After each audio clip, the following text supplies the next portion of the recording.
অহর্নিশির প্রধান উদ্দেশ্য শ্রোতাদের বিনোদন, কোনো ধর্মীয় সম্প্রদায় এবং কোনো ব্যক্তিগত বিশ্বাসকে আঘাত করা নয়। আমরা আশা করব অহর্নিশির শ্রোতারা নিছক গল্প শোনার উদ্দেশ্যেই এই গল্পটি গ্রহণ করবেন। মদ্যপান, ধূমপান এবং মাদক সেবন স্বাস্থ্যের জন্য ক্ষতিকারক। এসো এসো। কোথায়? তোমার অদৃষ্ট তোমায় ডাকছে, এসো আমার সঙ্গে, দেরি করো না, এসো। এ কি, তুমি জলে? ভয় পেও না, এসো আমার সঙ্গে, এসো। পরম শান্তিতে বিলীন হয়ে যাও, এসো।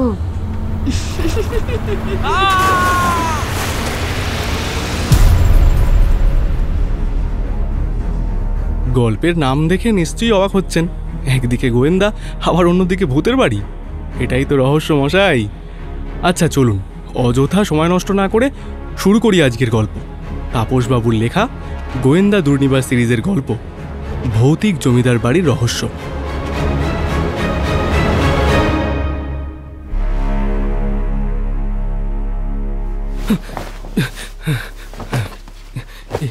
এটা এটা আমি কি দেখলাম? ওরে বাবা, অমর, অনেক রাত হলো ভাই, ঘুমিয়ে পড়, ভুল না বকে। ভুল? কি ভুল প্রলয়? আর ওই তো জানালা দিয়ে সকালে রোদও এসে গেছে, তার মানে ভোরের স্বপ্ন। তাহলে যা দেখেছি সব ঘটবে? ভাই আমাকে বল, কি দেখলি? হোস্টেলে ইঞ্জিনিয়ারিংয়ে তৃতীয় বর্ষের ছাত্র অমর, অর্থাৎ অমরদীপ চৌধুরী, থাকে ব্যাঙ্গালোর। রতনপুর গ্রামে তাদের পৈতৃক ভিটে। ইঞ্জিনিয়ারিং পড়তে সে চলে এসেছে এই এত দূর। যেদিন সে এখানে এসেছিল সেদিন গ্রামের সকলে কত খুশি হয়েছিলেন।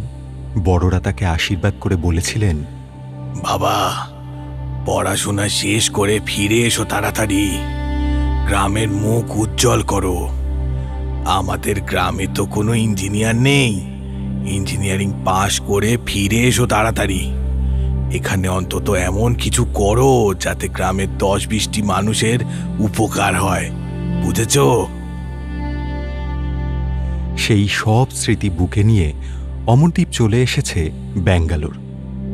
সে পড়াশোনায় খুব ভালো, বিএসসি পাশ করেই তাই ইঞ্জিনিয়ারিংয়ে ঢুকে যায়।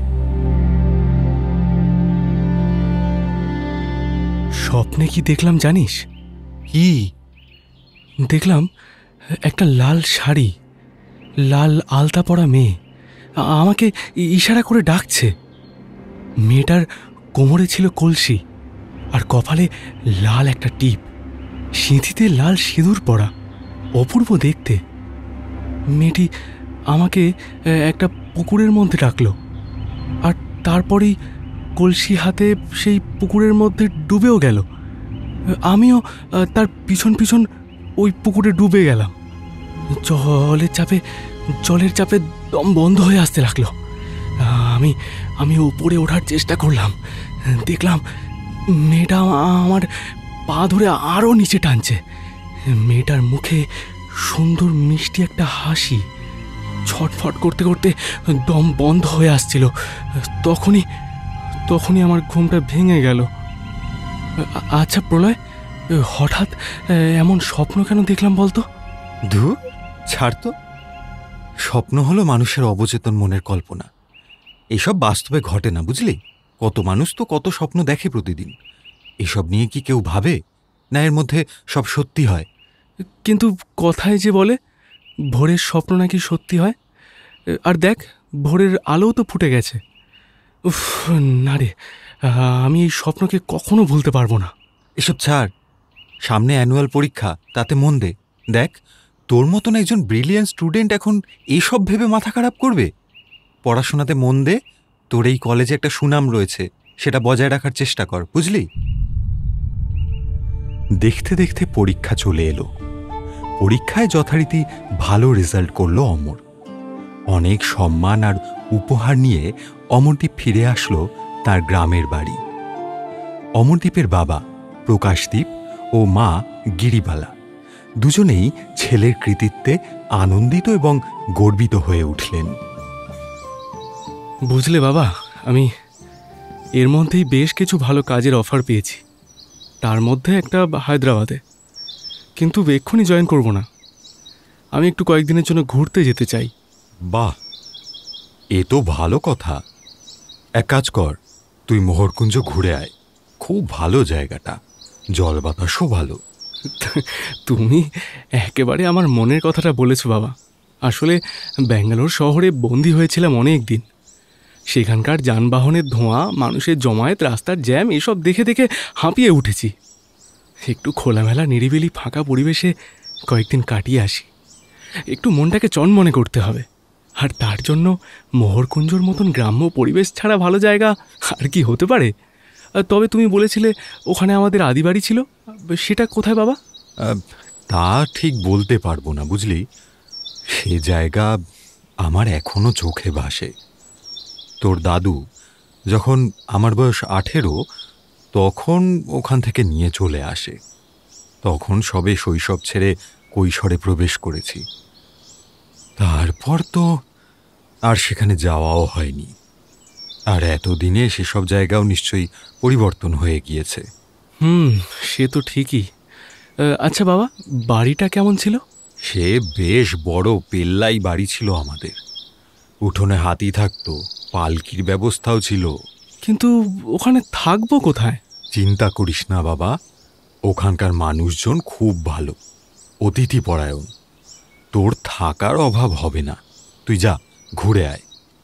বাবার কথায় রাজি হলেও একটা প্রশ্ন ওর মনে রয়েই গেল, ওখানে সে থাকবে কোথায়?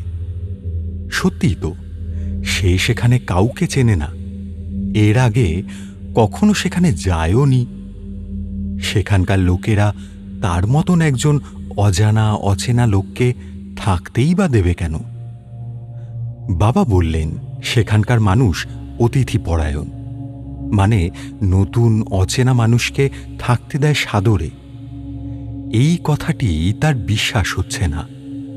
একজন অচেনা লোককে কেউ সাদরে অভ্যর্থনা করে বাড়িতে অতিথির মতন থাকতে দেবে, এই বিষয়টি সত্যি অবাক করার মতন এবং অবিশ্বাস্যও বটে।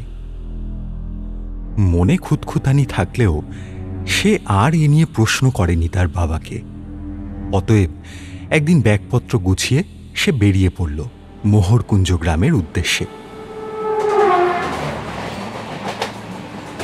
গায়ে স্টেশন রতনপুর থেকে দূরপাল্লা ট্রেন ধরে পরের দিন পৌঁছল মোহরকুঞ্জ। স্টেশনটা ছোটখাটো, মানুষের তেমন একটা ভিড় নেই, খুব একটা বেশি লোকও নামেনি এখানে। যে গুটি কয়েক লোক নেমেছিল তারাও চলে গেছে নিজেদের গন্তব্যে, ফলে স্টেশন এখন ফাঁকাই বলা চলে। অমর মনে মনে কিছু একটা ভেবে সোজা চলে গেল সেই স্টেশনের এক কোণে অবস্থিত স্টেশন মাস্টারের ঘরে। স্টেশন মাস্টার মাথা নিচু করে কাজ করছিলেন। হঠাৎ তাকে অফিসে ঢুকতে দেখে মাথা তুলে বললেন, কাকে চাই বাবু? নমস্কার, আমি অমরদীপ চৌধুরী। আসলে এখানে অমর নিজের পরিচয় দিয়ে তার এখানে আসার কারণ সবিস্তারে বর্ণনা করল। স্টেশন মাস্টার সব শুনে অমরকে বললেন, চৌধুরী জমিদার বাড়ি এ তল্লাটে খুব বিখ্যাত বুঝলেন। বহু ভিজিটার আসতো ওই বাড়ি দেখতে, বিশেষ করে বাড়ির ছাদটা। অত বড় ছাদ এ তল্লাটে কোনো বাড়ির নেই, কিন্তু সে বাড়িতে তো অনেক দিন আর কেউ যায় না। হঠাৎ করেই যেন লোকের আনাগোনা কমে গেল। এখন প্রায় কেউই সে বাড়ির ত্রিসীমানায় যায় না। তবে ভালো লাগলো আপনাকে দেখে। কেন? আরে বুঝলেন না, বহুদিন পর আবার এই গ্রামে একজন নতুন পর্যটকের আগমন ঘটল ওই চৌধুরী বাড়ি দেখার জন্য। আসলে আমিও এই গ্রামেরই মানুষ, তবে রাতে আর বাড়ি যাই না, স্টেশনেই থেকে যাই। স্টেশন মাস্টারের কাজ একেবারে সকাল থেকে রাত পর্যন্ত স্টেশনে বসে বুঝতেই পারছেন। তাই আমি ঠিক করেছি এই স্টেশন থেকেই এই দায়িত্ব সামলাবো। এ কথা বাড়িতেও জানিয়ে দিয়েছি। আমাকে বদলি করার জন্য তো রেল কোম্পানি অনেক চেষ্টাই করেছে, কিন্তু আমি যাইনি। আসলে বাড়িতে লোক বলতে আমার স্ত্রী শুধু, আর ওকে ছেড়ে দূরে থাকার কথা ভাবতেই পারি না। দেখবেন, এই এই দেখুন। কথাটা বলেই লোকটা ঘরের এক কোণে দেওয়ালে ঝোলানো একটা ছবি দেখালো অমরদীপকে। মহিলার বয়স আন্দাজ ৩৫ কি ৩৬ হবে, মুখে মিষ্টি একখানি হাসি।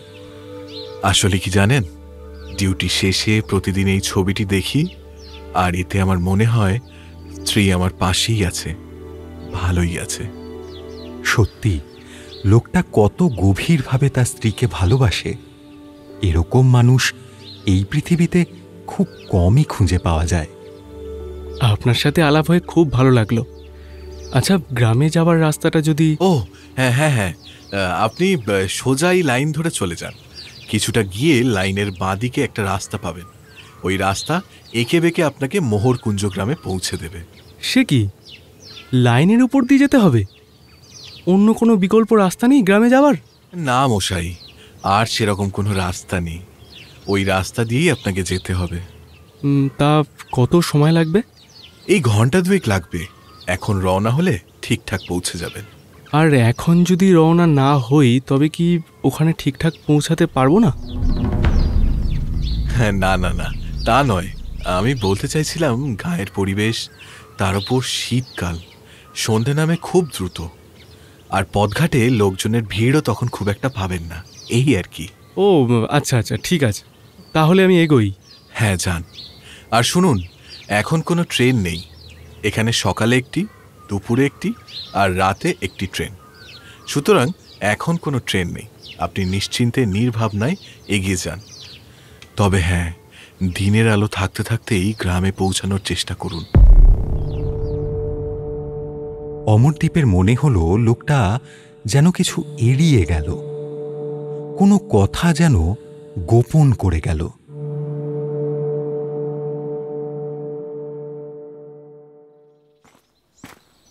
অবশেষে অমরদীপ স্টেশন মাস্টারের কাছ থেকে বিদায় নিয়ে লাইনের পথ ধরল। লাইন ধরে হাঁটতে হাঁটতে বেশ কিছুটা এগিয়ে বাঁদিকে একটা মেঠো পথ, সেই পথে আস্তে আস্তে এগোতে লাগল সে। পথে যেতে যেতে রাস্তায় বেশ কিছু চাষা গোছের লোক সে দেখতে পেল। তাদের মধ্যেই একজনকে জিজ্ঞেস করল, আচ্ছা, মোহরকুঞ্জ গ্রামের চৌধুরী জমিদার বাড়িটা কত দূর? এই তো, এই রাস্তা ধরে সোজা হাঁটতে থাকুন। প্রায় 1-1.5 ঘন্টা হাঁটার পর দেখবেন রাস্তাটা দুধারে বাঁক নিচ্ছে। আপনি বাঁহাতি রাস্তাটা ধরে সোজা এগোলেই পাবেন মোহরকুঞ্জ গ্রাম। সেইখানে কাউকে বললেই সে আপনাকে ডাক বাংলো যাবার সঠিক পথ বলে দেবে। তা বাবু, আপনাকে তো এই তল্লাটে আগে কখনো দেখিনি। হ্যাঁ, আসলে এই তল্লাটে আমি একদমই নতুন। আজই এখানে আমার প্রথম পা পড়ল। আমার বাড়ি রতনপুর, এখানে একটু ঘুরতে এসেছি। ও আচ্ছা আচ্ছা। কথাগুলো বলেই লোক দুটো নিজেদের মুখ চাওয়াচাই করে অমরকে পাশ কাটিয়ে চলে গেল। অমরও সোজা সেই মেঠো পথ ধরে এগোতে এগোতে অবশেষে সেই স্থানে এসে পড়ল যেখানে রাস্তাটা দুটো ভাগ হয়ে গিয়েছে। একটা রাস্তা চলে গিয়েছে ডান দিকে, আর একটা বাঁ দিকে। নির্দেশ মতন বাঁ দিকের পথটাই ধরল সে।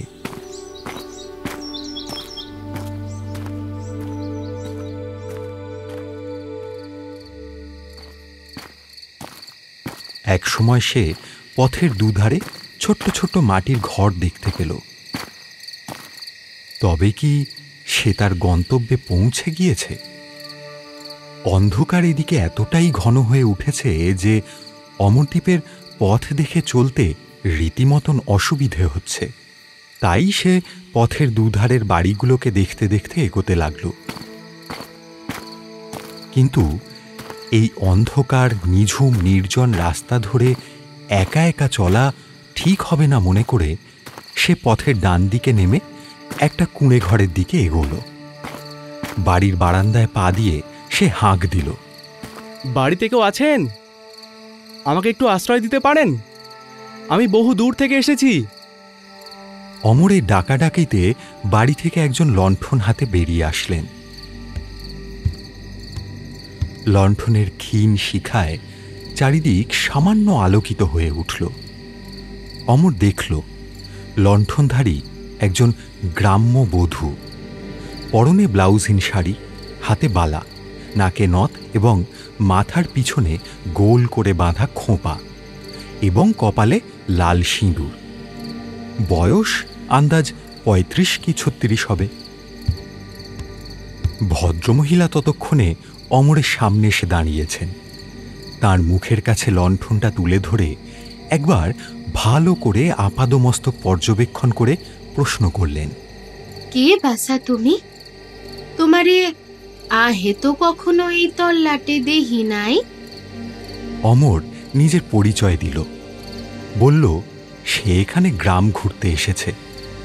সব শুনে ভদ্রমহিলা বেশ আপ্যায়ন করে অমরকে ঘরের দাওয়ায় বসালেন। তারপর তার দু পায়ে এক ঘটি জল ঢেলে গামছা দিয়ে মুছিয়ে দিতে গেলেন। এ কি এ মা, ছিছি, এ কি করছেন? গামছাটা আমায় দিন বরং। আপনি আমার থেকে বয়সে অনেক বড়, আমার পায়ে হাত দিলে যে। শোনো বাসা, এটা আমাদের গায়ের এক প্রচলিত রীতি। বাড়িতে কোনো নতুন মানুষে আসলে তার পা মুছিয়ে তারপর তারে স্বাগত জানানো। আচ্ছা, এবার ঘরে এসো তো। ভেতরে ঢুকে অমর দেখল সে ঘরের ভিতর দিয়ে রয়েছে আরও একটা দরজা এবং দরজার ওপাশে আরও একটা ঘর। সে ঘরে কেউ বসে আছে। ওই ঘরে জ্বলে থাকা ক্ষীণ প্রদীপের আলোয় এ দৃশ্য উদ্ভাসিত হচ্ছে। ভদ্রমহিলা সেই ঘরে ঢুকে একটা মাদুর নিয়ে এসে অমরের সামনে পেতে দিলেন। তুমি এখানে বসো। আচ্ছা, তোমারে কিন্তু তুমি করেই বলছি, কিছু মনে করো না যেন। না না না, একদমই না, কিছু মনে করিনি। আচ্ছা, বাড়িতে আর কে থাকেন? এই মুহূর্তে আমি আর আমার শৌর মশাই রয়েছেন, আর কেউ নেই। আর আপনার স্বামী, তিনি কোথায়? আচ্ছা, তুমি আমাদের বাড়ি নতুন এসেছো, তাও আবার এত রাতে।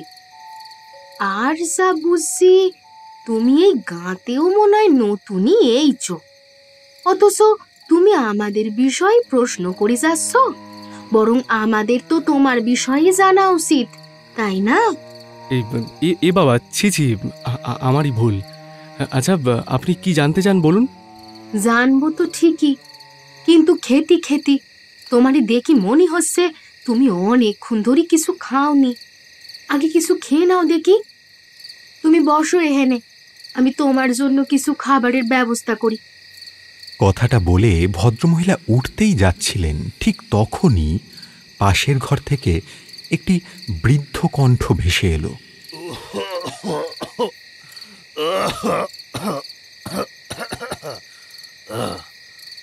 কে বৌমা, তুমি কার সাথে এত রাতে কথা বলছো?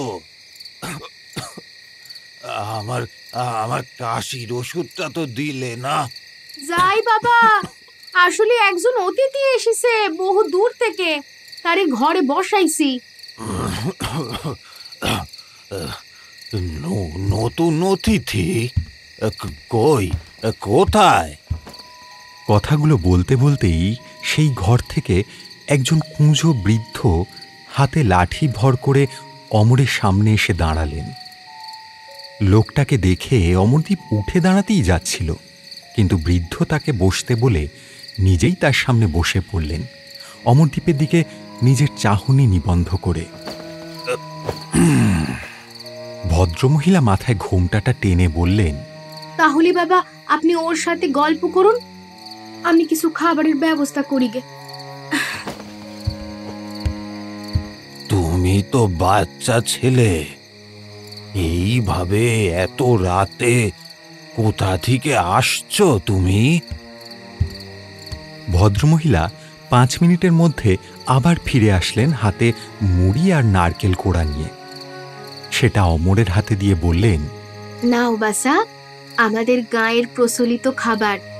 তুমি শহরে মানুষ, জানি এসব খাবার তোমরা তো সচরাচর খাও না, কিন্তু এর থেকে বেশি কিছু দেবার সাধ্য যে আমাদেরও নাই। না না, খাবারের গায়ে কি শহুরে গ্রাম্য এইসব লেখা থাকে? তাছাড়া শহুরে হলেও খাবারের কদর আমি বুঝি। নারকেল কোড়া দিয়ে মুড়ি আমি ভীষণ ভালো খাই। বাহ বাহ, চমৎকার কথা বললে তো তুমি।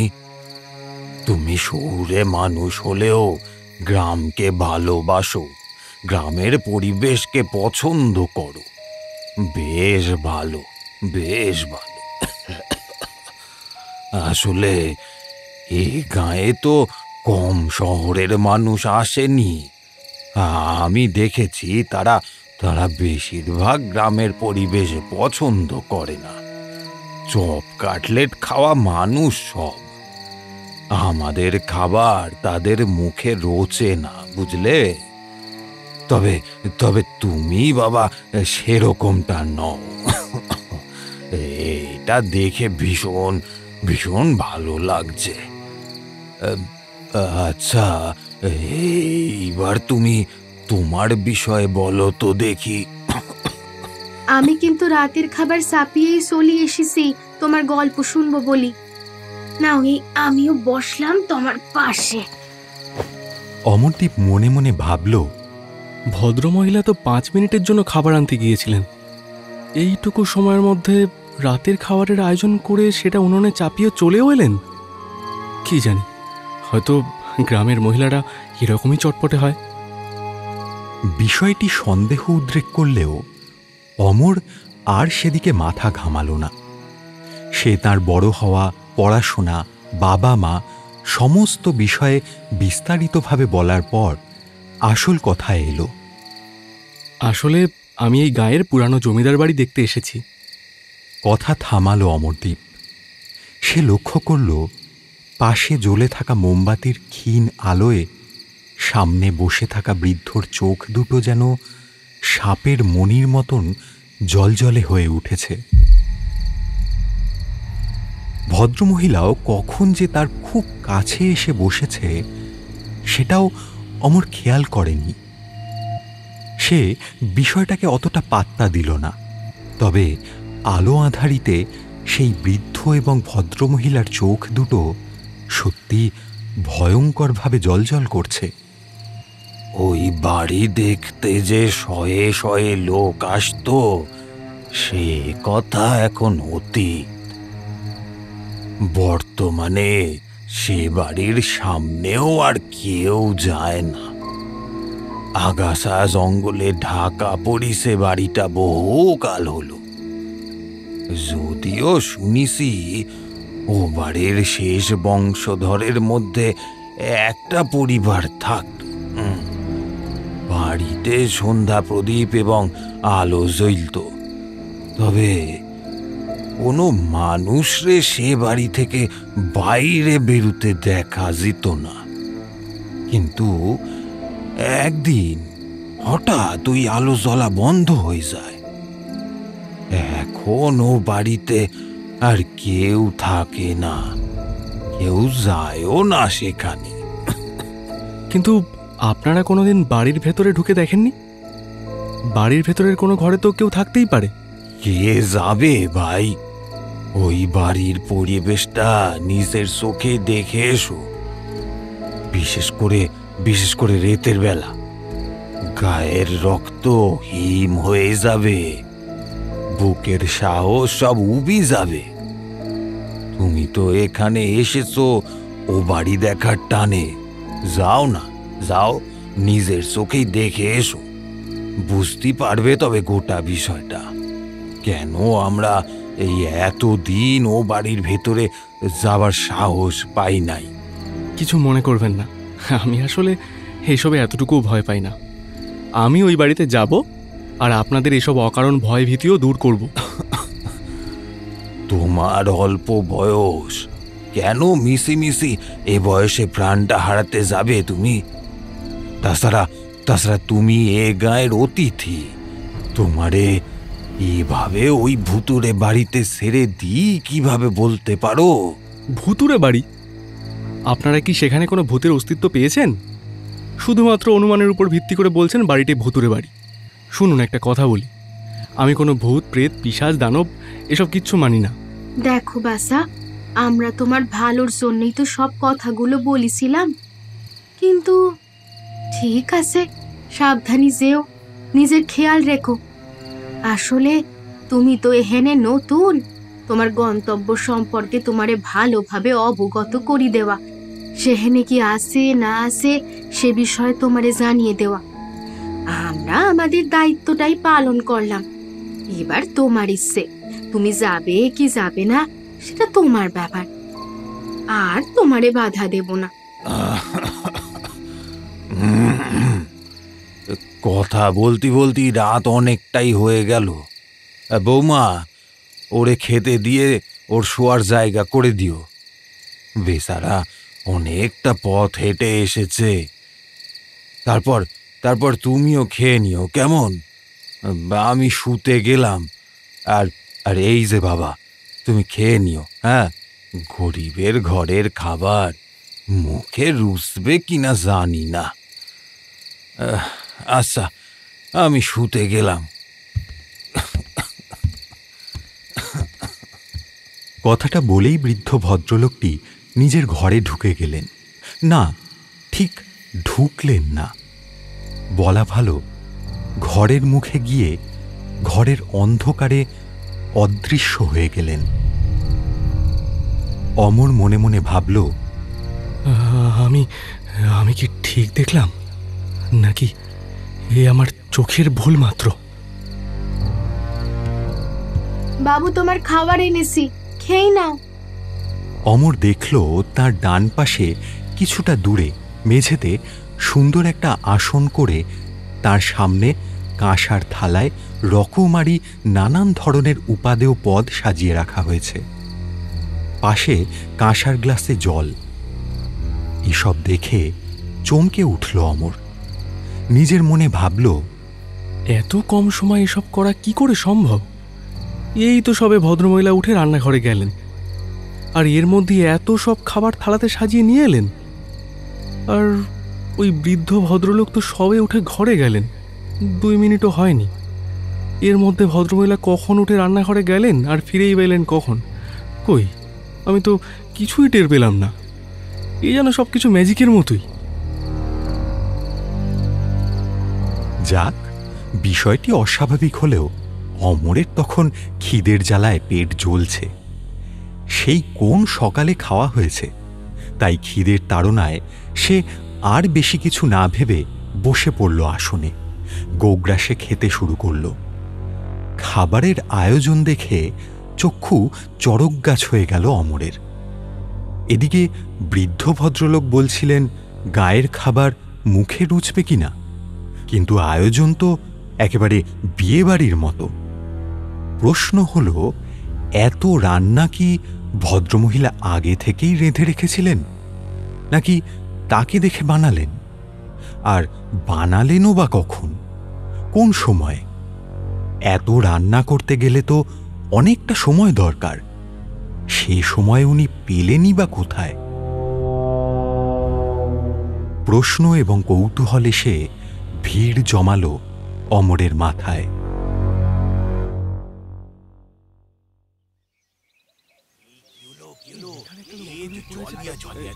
অমরের চোখ খুলল বেশ কিছু লোকের গুঞ্জন আর ডাকাডাকিতে। কে যেন তার গায়ে হাত দিয়ে নাড়া দিচ্ছে। চোখ খুললেই মুখে রোদ এসে পড়তে সে আবার চোখ বুজে ফেলল। তারপর আস্তে আস্তে চোখ খুলে দেখল তাকে ঘিরে অনেক লোক দাঁড়িয়ে আছে। কেউ একজন তার মুখের ওপর ঝুঁকে পড়ে তাকে দেখছিল। অমরকে চোখ খুলতে দেখেই সেই লোকটা বলে উঠল, এই মনে হচ্ছে বাবুর চেতনা ফিরেছে রে। আপনারা কারা? আমি কোথায়? আমরা এইখানকার বাসিন্দা বাবু। আপনি যেইখানে রয়েছেন এটা হলো কুমুদগঞ্জের মাঠ। আপনারে এই মাঠের ধারে পড়ে থাকতে দেখে আমি সকলের খবর দিই। তাই বাবু, আপনার পোশাক আশাক দেখে তো এ গাঁয়ের মনে হচ্ছে না। তা আপনার পরিচয়টা, আর আপনি এই মাঠেই বা কি করছেন? সে কি, এটা কুমুদগঞ্জের মাঠ। মোহরকুঞ্জ গ্রাম কোথায় তবে? এ তো বাবু এখনো এখান থেকে 2 ক্রোশ দূরে আছে। আপনি কি সেই দিকে যাচ্ছিলেন? হ্যাঁ, আমি তো গতরাতে এখানে এসে একটা গ্রাম দেখতে পাই। সেই গাঁয়ের প্রথম বাড়িটিতে আশ্রয় নিই। সে বাড়ি তো এখানেই ছিল। একজন বৃদ্ধ ভদ্রলোক আর একজন ভদ্রমহিলা ছিলেন বাড়িতে, কিন্তু বুঝিছি, আপনি গজেন খুড়ো আর তার বিবাহিত কন্যা অত শিরপাল্লায় পড়েছিলেন। খুব বাঁচান বেঁচেছেন আপনি। ভগবান রে দুহাত তুলে প্রণাম জানান। তারই অশেষ কৃপায় আপনি বেঁচে গেছেন। আসলে ওই বুড়ো আর তার মেয়ে মোহরকুঞ্জ গ্রামেরই বাসিন্দা ছিল তো। দেখুন, হয়তো আপনি সেদিকেই যাচ্ছিলেন বলে ওনারা খুশি হয়ে গৃহে ডেকে আদর আপ্যায়ন করেছিল। ভূতেরাও ভগবানের মতন অন্তর্যামী হয় কিনা? দেখুন, ভূত বলে কিছু হয় আমি বিশ্বাস করি না। তবে আমার সঙ্গে যে ঘটনাটা ঘটেছে এটাও তো সত্যি। এর কোনো ব্যাখ্যা এই মুহূর্তে আমি খুঁজে পাচ্ছি না। বাবু কিছু বললেন?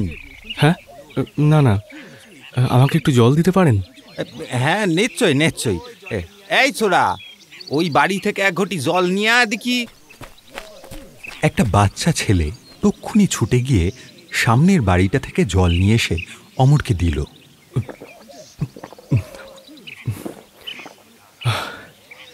আচ্ছা, মোহরকুঞ্জ গ্রামে যাব কিভাবে?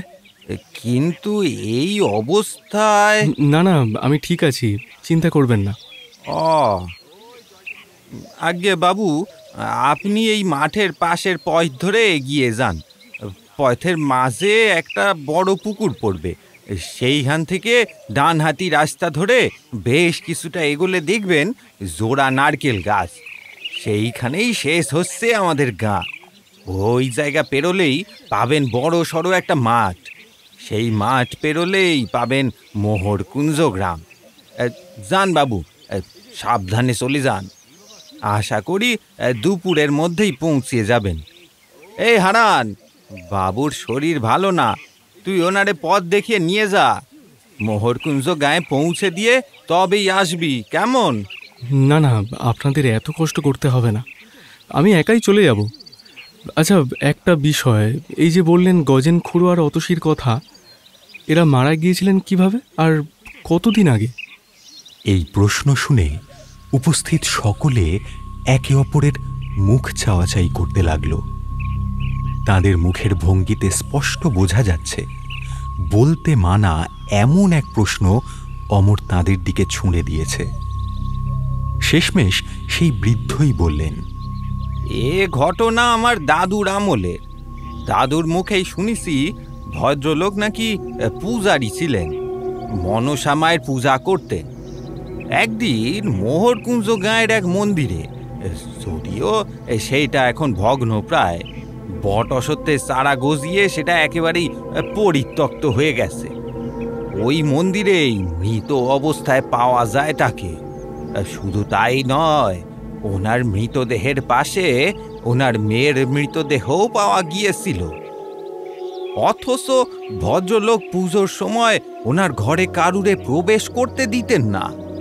কিন্তু মৃত্যুর দিন মন্দিরে ঠাকুর ঘরে ওনার পাশে ওনার সদ্য বিবাহিতা কন্যা কেন ছিল, এইটাও একটা প্রশ্ন চিহ্ন খাড়া করেছিল।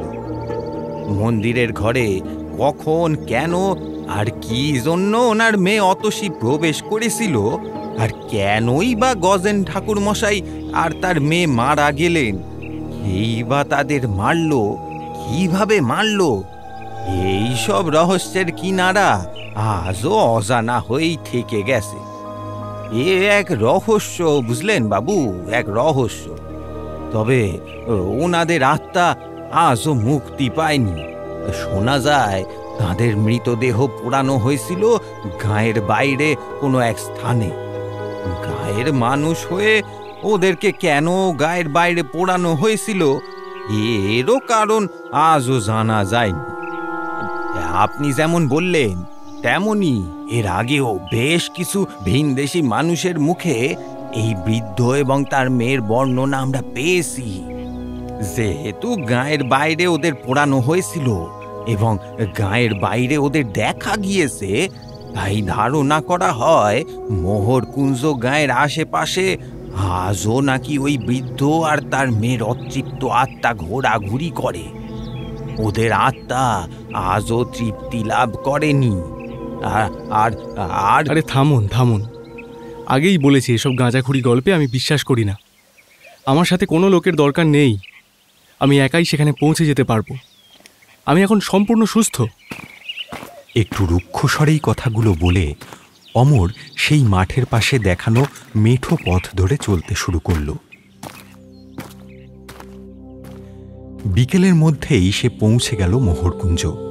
সত্যি গ্রামটা খুব সুন্দর। চারিপাশে অসংখ্য মাটির বাড়ি রয়েছে, কোনো কোনো বাড়িতে আবার বাঁশের বেড়া, সেখানে হাঁস মুরগি ঘুরে বেড়াচ্ছে। মেঠো পথে ছোট ছোট বাচ্চারা ডানগুলি গুলতি আর গুলি খেলছে। পথের ধারে একটা পুকুরে গায়ের বউ মেয়েরা বাসন মাজছে, কাপড় কাচ্ছে। কয়েকটি বাচ্চা ছেলে আবার সেই পুকুরে নেমে সাঁতার কাটছে। পথের পাশের এক বাড়ির গোয়াল ঘরে একজন লোক কাজ করছিল। অমর লোকটার কাছে যেতেই লোকটা তাকে আপাদমস্তক দেখে নিয়ে বললেন, আপনি কে বাবু? কাকে চাই?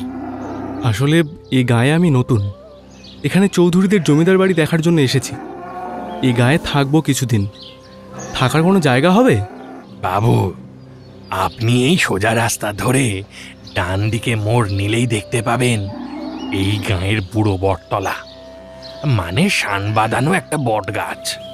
তার চাতালে গাঁয়ের মান্যগণ্য বেশ কিছু মানুষ আড্ডা মারে। আপনি তাদের সঙ্গে কথা বলুন। লোকটার কাছ থেকে বিদায় নিয়ে অমরদীপ এগোতে থাকলো বুড়ো বটতলার উদ্দেশ্যে। খানিকটা হাঁটতেই চোখে পড়ল সেই গাছ। সত্যি বেশ বড়সড় বটতলা, সামনে বিরাট শান বাঁধানো চাতাল, গাছটার একপাশে মাঠ। সেই মাঠে গায়ের ছেলেরা একত্রিত হয়ে খেলা করছে। বুড়ো বটের শান বাঁধানো চাতালের উপর বৃদ্ধের দল গল্প করছিল। তাদের মধ্যে একজন বৃদ্ধ সকলের মধ্যমণি হয়ে বসে হুঁকো খাচ্ছে। এই ভদ্রলোক গায়ের গণ্যমান্য কেউ হতে পারে, এর কাছেই কথাগুলো বলে দেখি। অমর এগিয়ে গেল সেদিকে।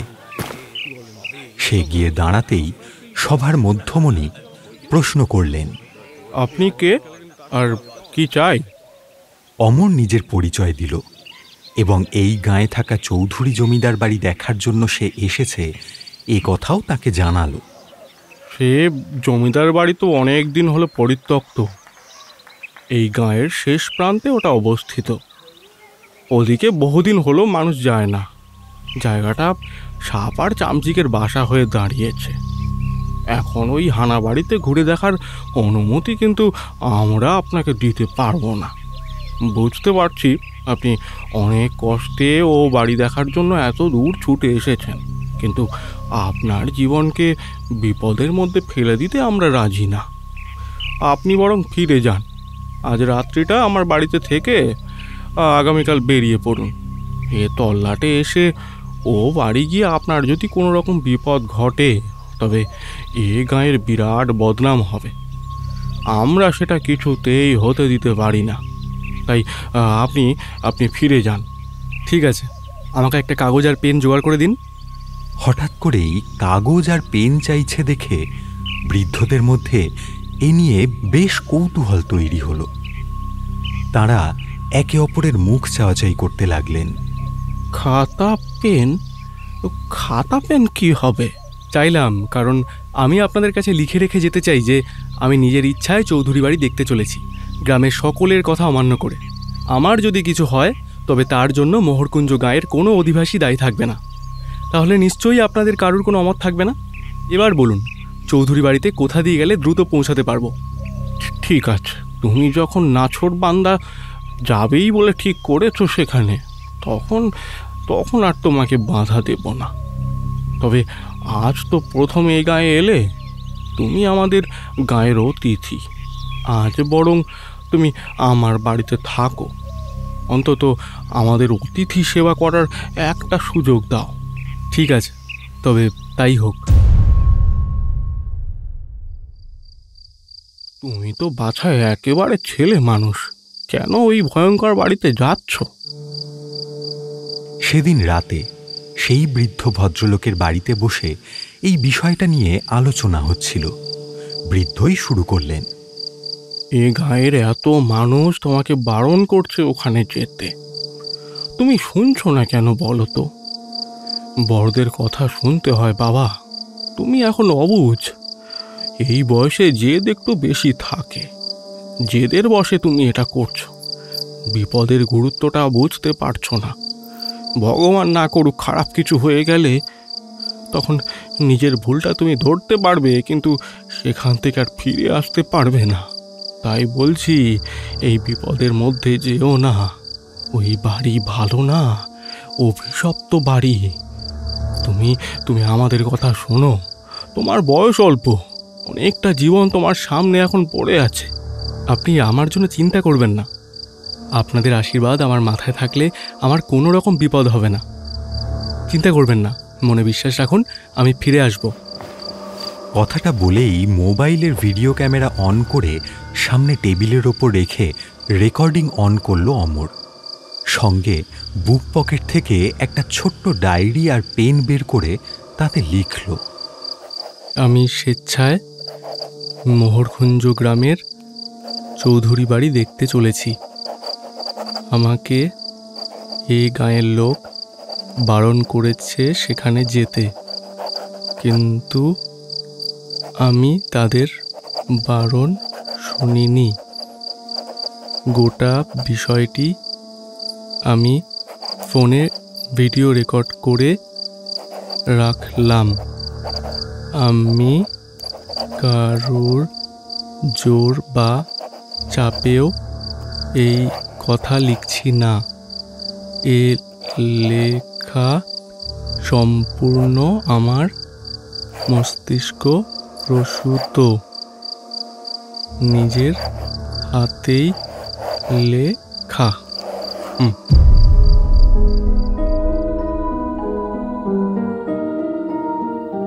পরের দিন সকাল হতেই অমর রওনা হয়ে গেল ওই বাড়ির উদ্দেশ্যে। যাবার আগে সে তার লেখা এবং মোবাইল রেখে গেল মোহরকুঞ্জ গাঁয়ের সেই বৃদ্ধের কাছে। গ্রামবাসীরা তাকে সে বাড়িতে এগিয়ে দিতে চেয়েছিল, কিন্তু অমর তাদের বারণ করল। গ্রামবাসীদের নির্দেশ মতন সে পৌঁছে গেল চৌধুরী বাড়িতে। সত্যি প্রকাণ্ড বাড়ি। বাড়ির সামনেই পেল্লাই গেটটা ভেঙে পড়েছে একদিকে। সেই ভাঙা অংশটি দিয়েই ভেতরে ঢুকে পড়ল অমর। ভিতরে বাড়ির উঠোনটা আগাছায় ভরে গিয়েছে। আগাছা এতটাই উঁচু হয়ে উঠেছে যে অমরের বুকে এসে ঠেকেছে প্রায়। একটা লাঠি কুঁড়িয়ে নিয়ে তা দিয়ে সাবধানে সেই আগাছা সরিয়ে সরিয়ে এগোতে থাকল অমর। এই সব জায়গায় সাপ থাকতে পারে, তাই অমর নিচের দিকেই তাকিয়ে এগিয়ে চলল সামনে।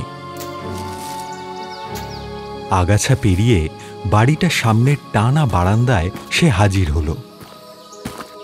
সত্যিই জায়গাটা বেশ নিঝুম, নিস্তব্ধ। বাড়ির বারান্দাটা ভালো করে এপাশ থেকে ওপাশ দেখে নিল সে।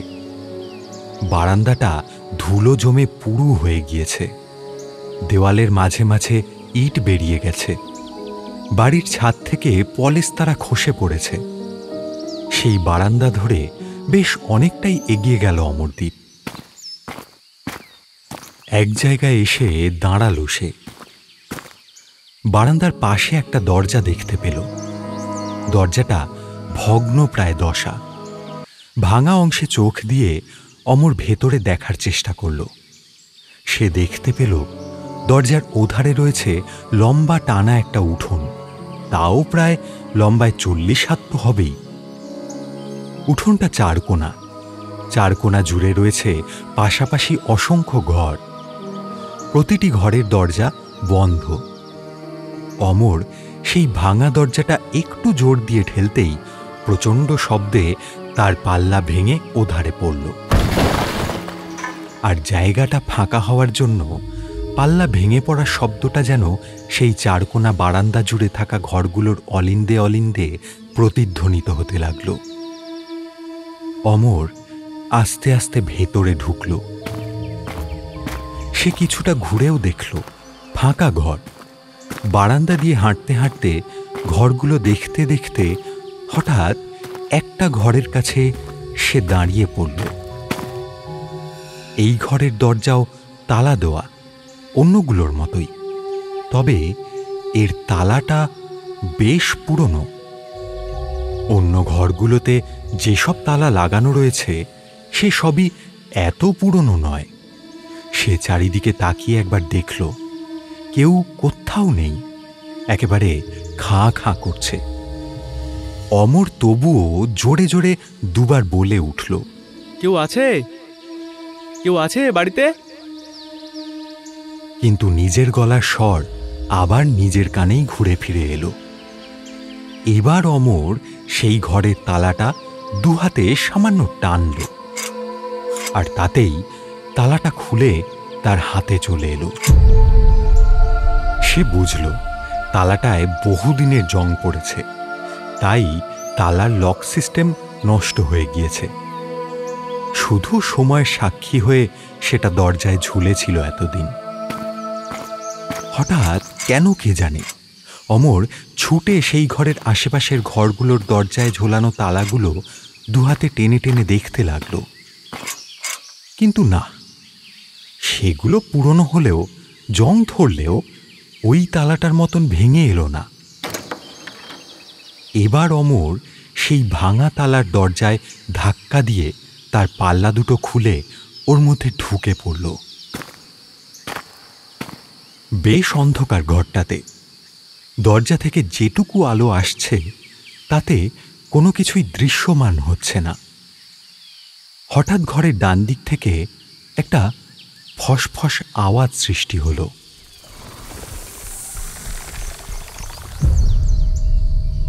আওয়াজটা এক জায়গায় স্থির হয়ে থাকলো বেশ কিছুক্ষণ। তারপর অমরদীপ স্পষ্ট বুঝতে পারল আওয়াজটা যেন সেই ঘরের মধ্যে আস্তে আস্তে ঘুরে চলেছে। তার গতিবিধি ঘরের দেওয়াল লাগোয়া। হঠাৎ দরজাটা দড়াম শব্দ করে বন্ধ হয়ে গেল, আর সেই শব্দেই দ্রুত অমরদীপের গলা শুকিয়ে আসতে থাকল ভয়ে। দুর্ভেদ্য অন্ধকার ঘনিয়ে এলো তার দুই চোখ জুড়ে। সে তাড়াতাড়ি তার সঙ্গে নিয়ে আসা ব্যাগের মধ্যে হাত ঢুকিয়ে টর্চটা হাতড়ে বের করল, কিন্তু হাতটা কেঁপে ওঠায় সেটা পড়ে গেল মেঝেতে। ফসফস আওয়াজটাও একটু থেমে গেল, কিন্তু কয়েক মুহূর্ত পর সেটা আবার চলতে শুরু করল। সে নিজের মনেই বলল, ও কিসের শব্দ এটা? কি থাকতে পারে এই ঘরে? ভয়ের সাথে সাথেই এসব প্রশ্ন এবং কৌতূহলও তখন অমরের বুকে দানা বেঁধেছে। এরপর খানিকক্ষণ চুপচাপ, কোথাও কোনো শব্দ নেই। অমরদীপ পা মুড়ে মাথা নিচু করে তার চারদিকে হাতড়াতে লাগলো। কোথায় গেল? টর্চটা খোঁজার একটা প্রয়াস। বেশ অনেকক্ষণ সেই অন্ধকার ঘরের মেঝেতে খুঁজতে খুঁজতেও সে টর্চের কোনো হদিশ পেল না। মনে মনে ভাবল, টর্চটা তো মেঝেতেই পড়েছিল, একেবারে পায়ের সামনেই। তবে সেটা গেল কোথায়? টর্চটা কি পড়ে গড়িয়ে গেল? কিন্তু গড়িয়ে যাওয়ার তো কোনো শব্দ পেলাম না। ওই তো কান খাড়া করে রেখেছিলাম, তবে টর্চটা কোথায় যেতে পারে? এইসব ভাবতে ভাবতে হঠাৎ ঘরের মাঝখানে, যেখানে সেই ফসফস শব্দটা থেমেছিল, সেটা আবার শুরু হলো। শব্দটা এবার একেবারে অমরের কাছে আসতে শুরু করেছে। শব্দটা যত অমরের কাছে আসতে লাগলো ততই তার গভীরতা এবং তীব্রতা বাড়তে লাগলো। এবার স্পষ্ট বোঝা গেল এটা কোনো বড় এবং ভারী কিছু শব্দ। এবার এক অবর্ণনীয় আতঙ্কের সৃষ্টি হলো অমরের মনে। তার মনে পড়ে গেল গ্রামবাসীদের বলা কথাগুলো। সবাই তাকে বলেছিল এখানে না আসার জন্য। তবে কি সত্যিই এখানে ভয়ঙ্কর কিছু রয়েছে? এই ঘরে এই শব্দটাই বা কিসের? যে ঘর এতদিন বন্ধ হয়ে পড়ে রয়েছে সেই ঘরে জীবন্ত কি এমন জিনিস থাকতে পারে? আর এটা কি জ্বলতে শুরু করেছে তার অস্তিত্বকে টের পেয়েই? এই সব ভাবতে ভাবতে অমর সেই ঘর থেকে বেরোনোর দরজাটা খুঁজতে থাকলো। দরজাটা কোন দিকে? সে দৌড়ে ঘরের একটা দেওয়াল হাতড়ে হাতড়ে এগোতে থাকলো। হঠাৎ অমরের পায়ে যেন একটা ঠান্ডা বরফের মতন কিছু স্পর্শ অনুভূত হলো। সঙ্গে সঙ্গে সে পিছলে পড়ে গেল। মনে হলো সে যেন অনেক নিচে গড়িয়ে যাচ্ছে।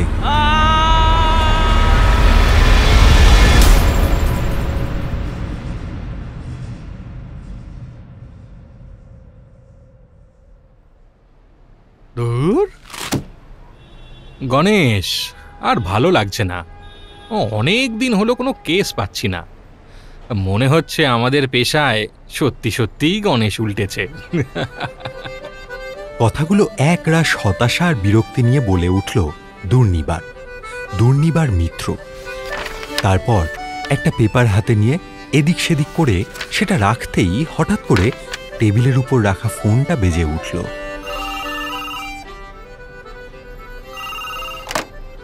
হ্যালো, হ্যাঁ, না, আচ্ছা আচ্ছা আচ্ছা আচ্ছা ঠিক আছে, রাখছি। কি ব্যাপার দুর্নিবার? কার ফোন? মনে হচ্ছে ভাগ্য খুলেছে জানো, ভগবান সত্যিই সদয় হয়েছে। এই যে এতক্ষণ কোনো কেস পাচ্ছি না বলে হতাশা প্রকাশ করছিলাম, মনে হয় তার অবসান হয়েছে। তার মানে কেস পাওয়া গেছে? হ্যাঁ ভাই, তবে আমাদের একটু দূরে যেতে হবে। যাই হোক, আমারও মনটা কয়েকদিন ধরেই ঘোরাঘুরি করার জন্য উতলা হয়ে উঠেছিল। এবার মনে হয় এই কেসের বাহানায় সেই ইচ্ছাটাও আমার পূরণ হয়ে যাবে। ফোনটা ছিল মোহরকুঞ্জ গ্রামের পুলিশ সুপারিনটেন্ডেন্ট অতুল বৈরাগীর। ভদ্রলোক রিসেন্টলি নাকি ওখানে বদলি হয়েছেন। উনি তো শহরাঞ্চলের মানুষ এবং শহরের থানাতেই বদলি হয়ে নিজের কর্মজীবন কাটাচ্ছিলেন। ওখানে নাকি একটা বহু পুরনো জমিদার বাড়ি রয়েছে, সেই বাড়িতেই একটা ছেলে খুন হয়েছে। যদিও এর আগেও আর একটা খুন হয়েছিল সেখানে। এলাকার গ্রামবাসীর বক্তব্য সেই বাড়ি নাকি বিগত বেশ কয়েক বছর ধরে পরিত্যক্ত। মানে ও বাড়িতে কেউ থাকে না এবং আনাগোনাও কেউ করে না। এরকম একটা পুরনো পরিত্যক্ত বাড়িতে খুন কিভাবে, কে করেছে, এ বিষয়ে তদন্তের জন্য অতুলবাবু আমাদের ওখানে ডেকেছেন। তিনি বলেছেন, আমি তো আজ পর্যন্ত কোনো কেস হারিনি, তাই তিনি একরকম চ্যালেঞ্জ ছুড়েছেন তার ঊর্ধ্বতন কর্তৃপক্ষের কাছে। বলেছেন এই কেস সলভ করতে পারবে এই রকম একজনই আছে। আসলে ব্যাপারটা কি জানো, উনি ওই থানার দারোগা হয়েছেন। তার বর্তমানে ওই গ্রামে খুন হচ্ছে কিভাবে, যার সমাধান হচ্ছে না, তাই তার ঊর্ধ্বতন কর্তৃপক্ষ একটু অতুলবাবুর ওপর ক্ষিপ্ত হয়েছেন। অতুলবাবুর পুলিশ মহলে একটা নাম ডাক আছে। এবার এই কেসের চক্করে সেই সম্মানটা ক্ষুণ্ণ হচ্ছে। তাই এটা যাতে না হয় সেই জন্য উনি উপর মহলে আমার নামটা সাজেস্ট করেছেন। সুতরাং বুঝতেই পারছো ওই ভদ্রলোক আমার উপর কতটা বিশ্বাস রেখেছেন। তাই ভদ্রলোকের সম্মান বাঁচাতেও আমি এই কেসটা একরকম চ্যালেঞ্জের মতোই নিচ্ছি। ভদ্রলোক বলেছেন যতদিন এই কেস তদন্ত আমি করব ততদিন আমি সে গ্রামে ওনার কোয়ার্টারে আতিথেয়তা নিয়ে থাকব এবং অতিথি সেবায় কোনো ত্রুটি হবে না, এ উনি কথা দিয়েছেন। তাহলে তোমার ওপর এখন দুটো কর্তব্য, কেসটা অপরাজেয়ভাবে সলভ করা এবং সেই সঙ্গে তোমার আমন্ত্রণকারী পুলিশ অফিসার অতুলবাবুর মুখ এবং সম্মান রক্ষা করা। কি তাই তো? একদম ঠিক বলেছ। ভদ্রলোকের সঙ্গে আমার সম্পর্ক অনেক দিনের। উনি আমাকে অনেক দিন আগে একটা কেসে সাহায্য করেছিলেন, তবে তখন ওর সাথে আমার পরিচয়টা খুব একটা ছিল না। উনি যে আমাকে এখনো মনে রেখেছেন এটা দেখে আমার খুব ভালো লাগছে। সবথেকে বড় বিষয়, কথায় কথায় তখন আমি ওকে আমার নাম্বারটা দিয়েছিলাম। উনি সেটা এতদিন যত্ন করে রেখেছেন এবং ওই নাম্বার ধরেই আমার সঙ্গে যোগাযোগ করেছেন। এই জন্য আমি ওর কেসটা নিচ্ছি, ওর পাশে দাঁড়াচ্ছি। তাহলে আমরা কবে বেরোবো? এই তো সামনের সপ্তাহে বুধবার। যথারীতি নির্ধারিত দিনে দুর্নিবার আর গণেশ হাজির হল মোহরকুঞ্জ স্টেশনে। ওরে বাবা দুর্নিবার, এ তো দেখছি পাণ্ডব বর্জিত একটা স্টেশন। কোথাও একটা লোক নেই। আমরা যাব কোন দিকে? স্টেশন তো একেবারে জনশূন্য। তা যে অঞ্চলে স্টেশন এমন শুনশান, সেখানে কোনো ভুতুরে বাড়ি মিলবে এটাই কি স্বাভাবিক নয়?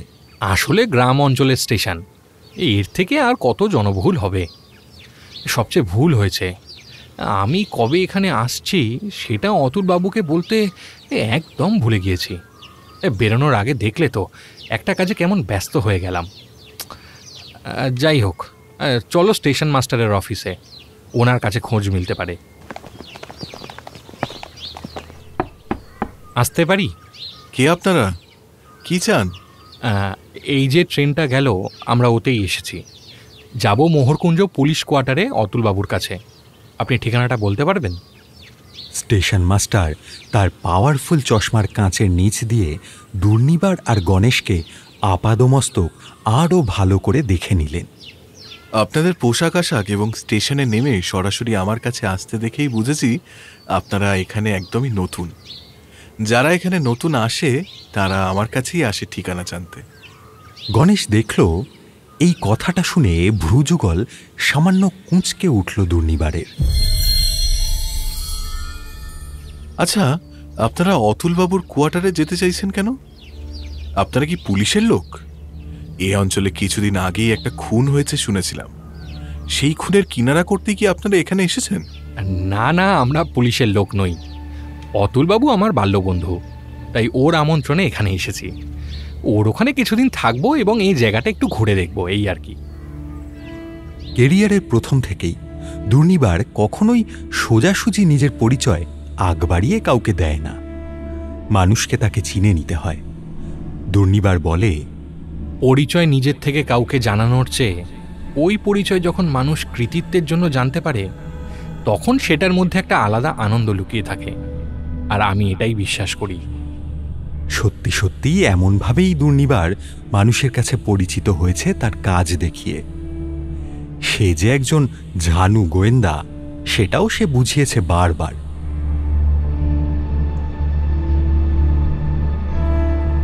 এরপর স্টেশন মাস্টার নির্দেশ দিলেন কোন পথ দিয়ে গেলে গ্রামের পুলিশ সুপার অতুলবাবুর কাছে পৌঁছানো যাবে। দুর্নিবার আর গণেশ আর দেরি না করে সেই পথ ধরল। আচ্ছা, তুমি তো নিজের পরিচয় বাইরের কাউকে প্রথমে দাও না। এই স্টেশন মাস্টার না হয় জানতে চাইল না আমার বিষয়ে, কিন্তু তোমার ওই পুলিশ বন্ধু তো তোমাকে চেনে। সেখানে ওনার কাছে তুমি আমার কি পরিচয় দেবে? তুমি আমার স্কুল জীবনের বন্ধু, এই পরিচয়টা কি বিশ্বাসযোগ্য নয়? এত ভাবছো কেন? পথে যেতে যেতে ওরা দেখতে পেল বেশ কিছু চাষাভুষো গোছের লোক উল্টো দিক থেকে হনহন করে এগিয়ে আসছে। তারা ওদের সামনে এলে দুর্নিবার বলল, আচ্ছা, তোমরা এত হন্তদন্ত হয়ে চলেছ কেন? তাড়াতাড়ি বাড়ি যাচ্ছি বাবু।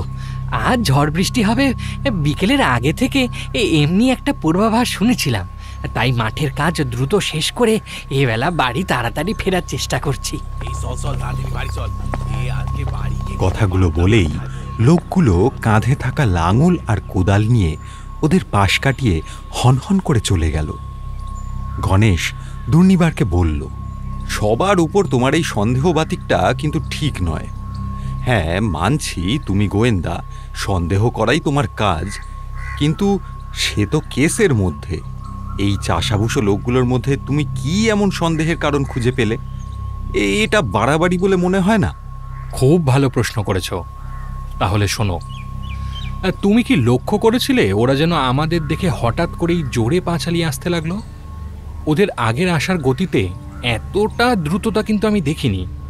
ওরা নিজেদের মধ্যে কথাবার্তা বলতে বলতেই আসছিল, কিন্তু যখনই আমাদের দেখলো তখনই যেন দ্রুত পা চালিয়ে দিল। তাই ভাবছি লোকগুলো কি আমাদের আগে দেখেছে, বা ওরা কি আমাদের চেনে। কিন্তু আমি তো এদিকে আগে কখনো আসিনি। এই যে ওরা বলল যে মেঘলা পরিবেশ তৈরি হবার জন্য বৃষ্টি হবার আশঙ্কায় ওরা বাড়ি চলে যাচ্ছে, সত্যি কি তাই? বুঝলাম। এই সব ভাবতে ভাবতে দুজনে হাঁটতে লাগলো। গায়ের মেঠো পথ, দুধারে বিস্তীর্ণ চাষাবাদের জমি, কেউ কোথাও নেই। দুর্নিবার বলল, অনেক দিন পর গ্রামে এলাম। দেখেছ কি সুন্দর পরিবেশ, দুধারে ফাঁকা ধান জমি। এইসব পরিবেশ দেখলেই রবি ঠাকুরের সেই কালজয়ী গানটা মনে পড়ে যায়। গ্রাম ছাড়া ওই রাঙা মাটির পথ আমার মন ভোলায় রে। ওরে বাবা, তুমি যে এত সুন্দর গান গাও এটা তো জানা ছিল না। হ্যাঁ, গান শুনতে আমি খুবই ভালোবাসি জানো, বিশেষ করে রবীন্দ্রসঙ্গীত। শুনতে শুনতে একরকম মুখস্থই হয়ে গেছে। তা তো বুঝলাম, কিন্তু এবার গান ছেড়ে আমাদের দ্রুত পা চালাতে হবে। ওই পশ্চিমের আকাশের দিকে তাকিয়ে দেখো, সূর্য ঢলে পড়েছে, মেঘ জন্মাচ্ছে। সত্যি বৃষ্টি আসার একটা পরিবেশ কিন্তু তৈরি হচ্ছে ভাই। ওই লোকগুলো কিন্তু খুব একটা ভুল বলেনি। দেখেছো আকাশের দিকে তাকিয়ে? তুমি বৃথাই ওদের সন্দেহ করেছিলে। হ্যাঁ, হয়তো বিনা কারণে সন্দেহ। হয়তো এখানে ওদের সঙ্গে এই কেসের কোনো যোগাযোগ নেই, কিন্তু তবুও। বুঝলাম। এবার একটু জোরে পা চালাও। আশেপাশে ফাঁকা মাঠ ছাড়া তো কিছুই চোখে পড়ছে না। এদিকে আকাশে যেভাবে ঘন মেঘের সঞ্চার ঘটছে, তাতে যে কোনো মুহূর্তে বৃষ্টি নেমে যেতে পারে। আমাদের মাথা গুঁজার মতন একটা জায়গা তো অন্তত খুঁজে বের করতে হবে। এরপর আরও খানিকক্ষণ চলার পর সারা আকাশ ঘন কালো মেঘে ছেয়ে গেল। তারপর হঠাৎ করেই দূরে বাজ পড়ার শব্দ ভেসে আসতে লাগলো। ততক্ষণে ওরা দুজনে কোনো রকমে মাঠটা পেরিয়ে গেছে। সামনে কতগুলো কুটির দেখা গেল এবং ওরা দুজনে সেদিকেই এগিয়ে গেল দ্রুত। কুটিরের কাছে গিয়ে ওরা দুজনেই বেশ অবাক হলো। কুটিরগুলো পাশাপাশি এবং তাদের সামনে বিস্তীর্ণ একটা উঠোন। উঠোনটা যেন 5টি কুটিরকে একসঙ্গে বেঁধে রেখেছে। ভালো করে কুটিরগুলো দেখে দুর্নিবার বলল, মনে হচ্ছে এই কুটিরগুলো একটি পরিবারেরই। তুমি এতটা শিওর হচ্ছ কিভাবে? আগেকার দিনে বেশিরভাগ মানুষ নিজেদের কুটির একটা উঠোন ঘিরেই তৈরি করত। এখানে সেই নিদর্শনেরই ছাপ রয়েছে। কিন্তু ভেবে আশ্চর্য হচ্ছি, আমরা দুজন কিন্তু বেশ দ্রুত ছুটে এসেছি এখানে। ঘর থেকে কি কেউ দেখতে পায়নি? দেখো, প্রতিটা ঘরের দরজা বন্ধ রয়েছে ভেতর থেকে। এরা কি কেউ দেখতে পায়নি আমাদের? কেউ কি আছেন? শুনছেন? কেউ কি আছেন? একটু আশ্রয়ের জন্য এসেছি আমরা। বৃষ্টি আসছে। কেউ কি আছেন? শুনতে পাচ্ছেন? ভীষণ ইন্টারেস্টিং তো, আর স্ট্রেঞ্জও। মানে একেবারে অবাক করার মতন বিষয়। এত ডাকাডাকিতেও কেউ বেরোলো না। চারিদিকে চেয়ে দেখো, পথের মাঝে কেবলমাত্র এই 5টি কুটির রয়েছে। এখানে আর কোনো কুটির নেই। মানে এ জায়গাটা জনবসতিপূর্ণও বলা যাবে না। কেনই বা পথের ধারে ঠিক এইখানে এই কুটিরগুলো তৈরি করা হয়েছে কিছুই তো বুঝতে পারছি না হে। যা মনে হচ্ছে তাতে তো কোনো ঘরেই মনে হচ্ছে না কেউ থাকে। এসব ভেবে এখন লাভ নেই। চলো চলো, সামনের ওই কুটিরের দাওয়ায় উঠে অন্তত মাথাটা গোজার চেষ্টা করি। কথাগুলো বলেই ওরা কুটিরের দাওয়ায় উঠে গেল একসঙ্গে। আর সঙ্গে সঙ্গেই চারিদিক থেকে একটা ধুলোর ধোঁয়া এসে ওদের গায়ে আছড়ে পড়ল এবং কিছুক্ষণের মধ্যেই আকাশে বিদ্যুৎ চমকানোর সঙ্গে বড় বড় ফোঁটায় বৃষ্টি শুরু হলো।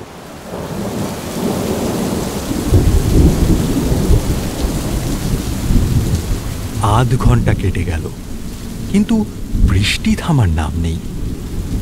ওরা যে কুটিরের দাওয়ায় আশ্রয় নিয়েছিল, হঠাৎ সেই কুটিরের বন্ধ দরজা খুলে এক বৃদ্ধ শীর্ণকায় দেহের মানুষ দরজার ভেতর থেকে ওদের দিকে সামান্য উঁকি দিয়ে তাকালেন।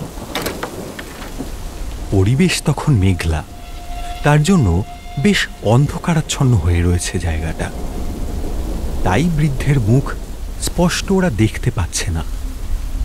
বন্ধ দরজার ভেতরে দুর্ভেদ্য অন্ধকার। সেই অন্ধকার থেকেই বৃদ্ধের মুখ আবছাভাবে ওদের নজরে আসছে। তবে ওরা একটা জিনিস দুজনেই লক্ষ্য করল, বৃদ্ধের দুটো চোখ ওই অন্ধকারেও সাপের মনির মতো জ্বলজ্বল করছে। বৃদ্ধই প্রথম কথা বলে উঠল, ওইখানে বেশিক্ষণ দাঁড়িয়ে থাকলে আরো ভিজে যাবে, ভিতরে এসে বসে। বেশ বিনয়ী এবং ভদ্র কণ্ঠস্বর। এরকম একটা পরিবেশে এমন মানুষের গলা বেশ বেমানান বলে মনে হয়। ওরা দুজনেও বেশ অবাক এবং হতভম্ব। ওরা ঘরের মধ্যে প্রবেশ করল। সত্যিই ঘরের ভিতর দুর্ভেদ্য অন্ধকার। এত অন্ধকারে কোনো মানুষ থাকতে পারে, এটা সত্যিই কল্পনা করা যায় না। সেই অন্ধকারের মধ্যে থেকে বৃদ্ধ ভদ্রলোকের কণ্ঠস্বর ভেসে এলো, জানি আপনাদের খুব কষ্ট হয়েছে, তবে আমি অন্ধকারেই থাকি। চোখের ব্যামোর জন্যই ডাক্তার অন্ধকার ঘরে থাকার নির্দেশ দিয়েছেন। বুঝতে পারছি আপনাদের বেশ অসুবিধে হবে, কিন্তু তবুও খানিকক্ষণের তো ব্যাপার। বৃষ্টি ধরে যাবে কিছুক্ষণের মধ্যেই। তখন আপনারা বেরিয়ে পড়বেন আপনাদের স্বাভাবিক জগতে। এখন না হয় একটু মাথা গুজে থাকলেন এই অন্ধকারে। দুর্নিবার মনে মনে ভাবতে লাগলো, কি ধরনের মানুষ এ? সারাক্ষণ এই অন্ধকারে থাকে? স্নান খাওয়াও কি অন্ধকারেই করে নাকি? হ্যাঁ, চোখের ব্যামোয় অনেকেই আলোতে থাকে না, অন্ধকারে থাকে। তাদের চোখে আলো সহ্য হয় না, কিন্তু তারা তো সানগ্লাস, চশমা এসব পরে থাকে।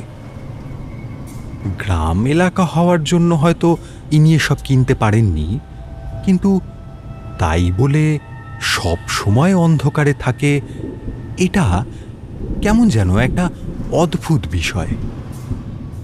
আচ্ছা, আপনি কি এখানে একাই থাকেন? বেশ কিছুক্ষণ সব চুপচাপ। তারপর একটা গম্ভীর গলায় জবাব এলো, হ্যাঁ, কিন্তু আপাতত সাথে আরো দুজন রয়েছে। হঠাৎ করে এরকম কণ্ঠস্বরে দুর্নিবার আর গণেশ বেশ চমকে উঠল। ঘরের অন্ধকারের মধ্যে বৃদ্ধের কণ্ঠস্বর হঠাৎ করে এমন হয়ে গেল কেন? গণেশ ততক্ষণে বেশ ভয় পেয়ে গিয়েছে। আরো দুজন মানে?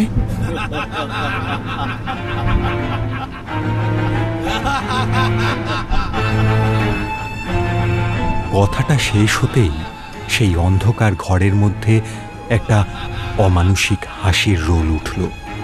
বিভৎস সে হাসি, যেন কানের পর্দা ফাটিয়ে দেবার মতো। ওরা দুজনে হাত দিয়ে কান চেপে ধরল। সে ঘরের চারিদিকে সেই হাসির শব্দ প্রতিধ্বনিত হতে লাগলো।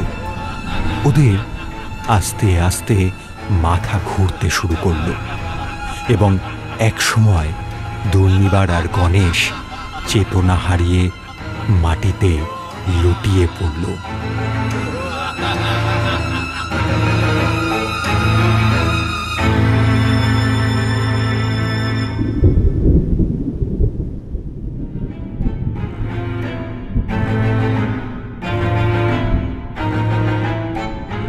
কি গল্প শেষ হলো না বলে মন খারাপ? না না, মন খারাপ করবেন না, কারণ গোয়েন্দা বাবুর এখন অনেক পথ চলা বাকি। তাই সঙ্গে থাকুন, খুব শিগগির আসবে দ্বিতীয় পর্ব। আজকের গল্পে অভিনয় করেছেন দুর্নিবার, সুরজিৎ, গণেশ, সুলিপ্ত, কথক, অভিজিৎ আর অমরদীপের চরিত্রে আমি সৌমেন। এছাড়াও বিভিন্ন চরিত্রে রয়েছেন সোমা এবং টিম অহর্নিশি। শেষ হলো তাপসবাবুর লেখা ভৌতিক জমিদার বাড়ির রহস্য।